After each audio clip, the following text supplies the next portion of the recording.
สบายดีทุกท่านที่หักแพง KPN Media Lounge มีข่าวสารดีๆมาอัปเดตให้รับรู้ไปพร้อมๆกัน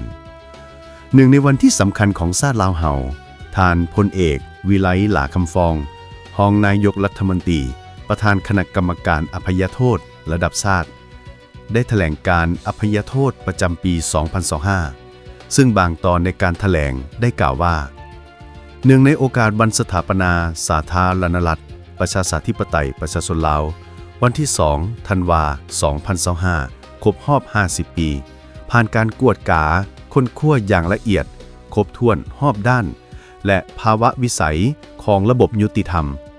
รัฐบาลได้เสนอประธานประเทศ แห่งสาธารณรัฐประชาธิปไตยประชาชนลาวออกรัฐดำรัส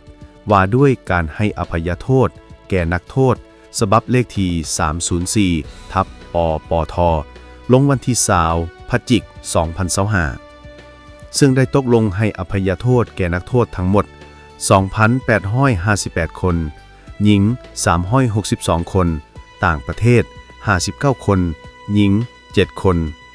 ในนี้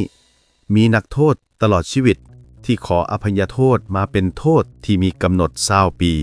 มี 42 คน หญิง 3 คน ต่างประเทศ 4 คนให้อภัยโทษด้วยการลดผ่อนโทษ 2,612 คน หญิง 329 คน คนต่างประเทศ 57 คน หญิง 6 คน ในนี้มีนักโทษตลอดชีวิตที่ขออภัยโทษลดผ่อนโทษมามีกำหนด20 ปี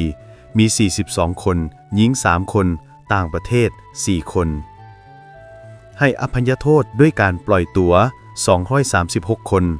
หญิง 33 คน คนต่างประเทศ 2 คน หญิง 1 คน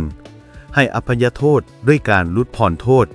จากโทษประหารชีวิตมาเป็นโทษตัดอิสรภาพตลอดชีวิต 40 คน หญิง 5 คน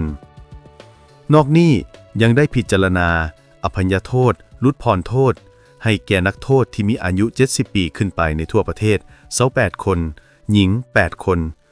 ข้อหายาเสพติด 24 คนหญิง 7 คน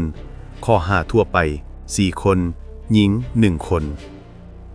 ในนี้พิจารณาอภัยโทษลดผ่อนโทษ23 คน หญิง 8 คน ข้อหายาเสพติด22 คน หญิง 7 คน ข้อหาทั่วไป 1 คน หญิง 1 คน ในนี้พิจารณาปล่อยตัวให้แก่นักโทษที่มีอายุ 70 ปีขึ้นไปในทั่วประเทศ 5 คน ข้อหายาเสพติด 2 คน ข้อหาทั่วไป 3 คนปัจจุบันนี้กองเลขาคณะกรรมการอภัยโทษระดับชาติก็ได้กะเกียมบรรดาเอกสารต่างๆเพื่อจัดส่งให้บรรดาคณะกรรมการอภัยโทษระดับกระทรวงแขวงนครหลวงเวียงจันทน์เพื่อพร้อมกันจัดตั้งปฏิบัติให้สำเร็จตามแผนการที่วางไว้